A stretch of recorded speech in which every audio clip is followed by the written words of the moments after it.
जय श्री राम दोस्तों खोज भक्ति चैनल में आपका स्वागत है।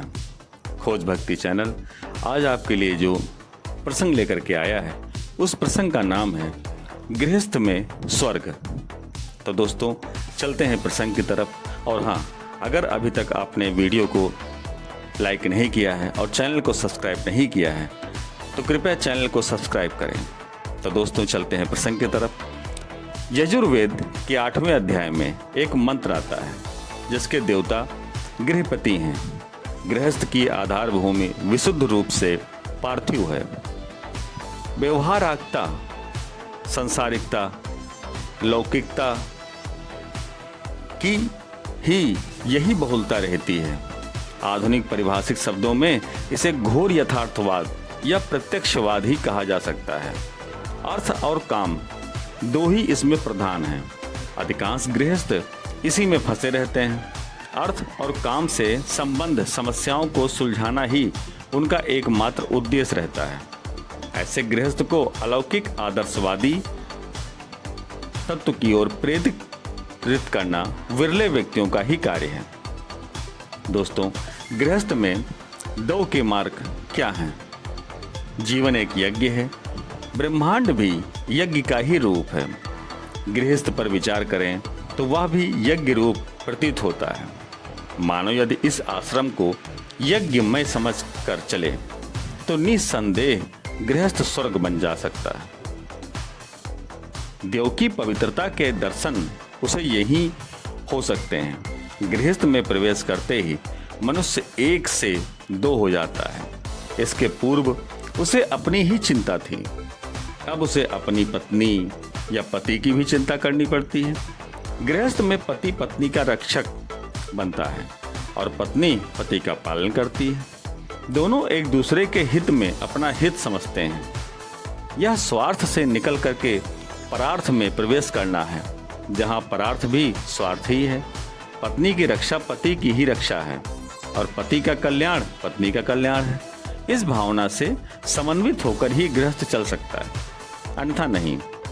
इसमें एक को दूसरे के लिए अपने अपने स्व का कुछ न कुछ त्याग करना पड़ता है। यज्ञ त्याग भाव पर ही अवलंबित है।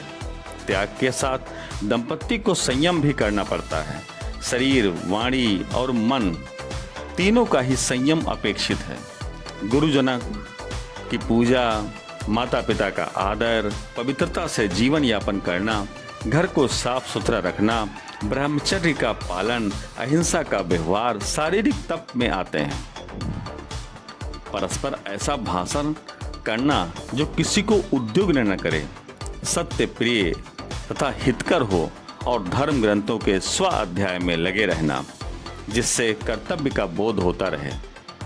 वाणी का संयम यह तप कहलाता है। मन की प्रसन्नता, सौम्यता, मौन रहना, मन में व्यर्थ चिंतन का अभाव, मन का निग्रह करना और मन के भाव को शुद्ध रखना मानसिक तप है। तप या संयम में अचापल्य तथा लज्जा, शालीनता आदि भी आ जाते हैं। इनमें जीवन में कटुता दूर होती है और सामरस्य का संचार होता है। गृहस्थ में त्याग और तप दोनों ही उसे स्वर्ग में परिणत करने वाले हैं। दोस्तों, गृहस्थ को कर्मण्य बनना चाहिए। प्रमादी एवं आलसी व्यक्ति धनार्जन नहीं कर सकते। धन के बिना गृहस्थ नहीं चल सकता। कर्म करने से तेज आता है। हाथ पर हाथ धरे किंकर्तव्य मूढ़ बनने से श्री साथ छोड़ देती है। दीनहीन जीवन नरक का जीवन है। गृहस्थी को स्वर्ग बनाना है तो कर्म में निरत होना पड़ेगा। ऐतरेय ब्राह्मण ने जो चरैवेति का उपदेश दिया है वह जीवन का उत्थान करने वाला है। कर्मण्य व्यक्ति ही मधु का स्वाद समझ सकता है।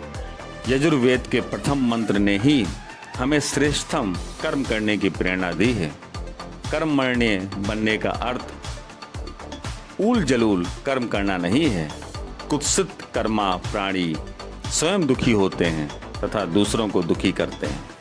कर्म करने का अर्थ शोभन पावन करणीय कर्म करना है। इस प्रकार के कर्तव्य कर्म में लगे रहने से अहंग वृत्ति का भी समान होने लगता है, जिससे स्वर्ग सुख का अनुभव गृहस्थ को सुलभ हो जाता है। दोस्तों, सहानुभूति गृहस्थ के लिए आवश्यक भी है और सहज भी है। दंपति एक दूसरे के सुख दुख के सहज संगी हैं। एक की प्रसन्नता दूसरे की प्रसन्नता है और एक का दुख दूसरे का दुख है। एक रुग्ण है, दूसरा स्वस्थ रह नहीं सकता। भाव की दृष्टि हटा भी दीजिए तो भी प्राण विज्ञान तथा शरीर विज्ञान के आधार पर एक का दूसरे पर प्रभाव पड़ता ही है। इस प्रभाव को स्वस्थ रखने के लिए आवश्यक है कि दंपति सदा परस्पर सहानुभूति में वृद्धि रहे। एक चारपाई पर पड़ा हो और दूसरा गुलछर्रे उड़ा रहा हो तो कार्य कैसे चलेगा?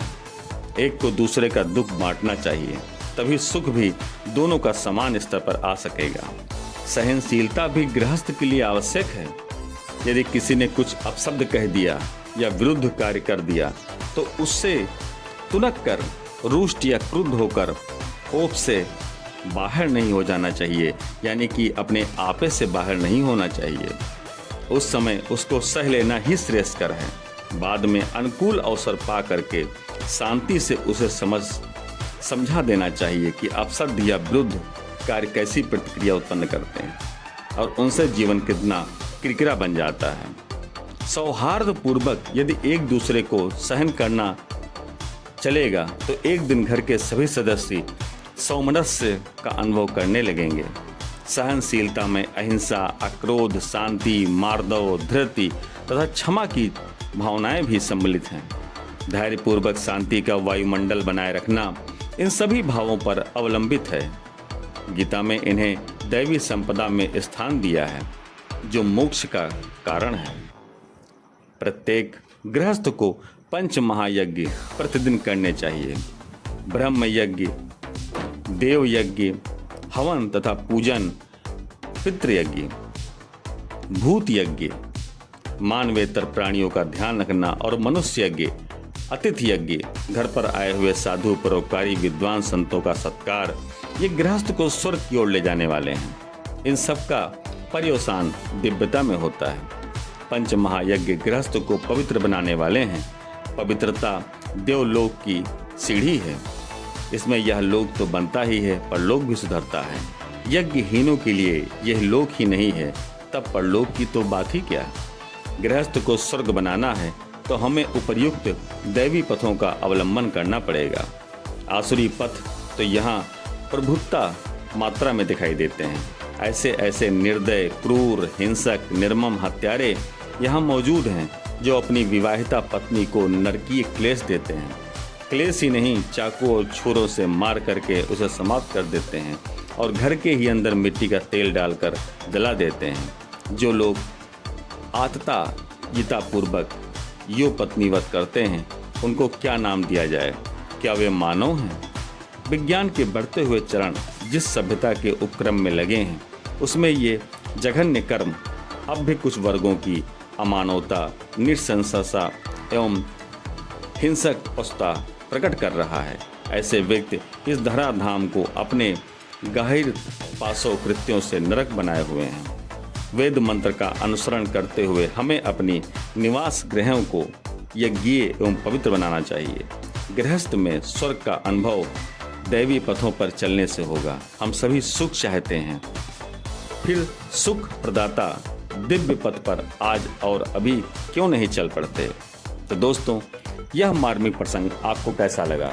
प्रसंग यदि पसंद आया हो तो चैनल को सब्सक्राइब और वीडियो को लाइक करें। धन्यवाद। जय हिंद, जय भारत।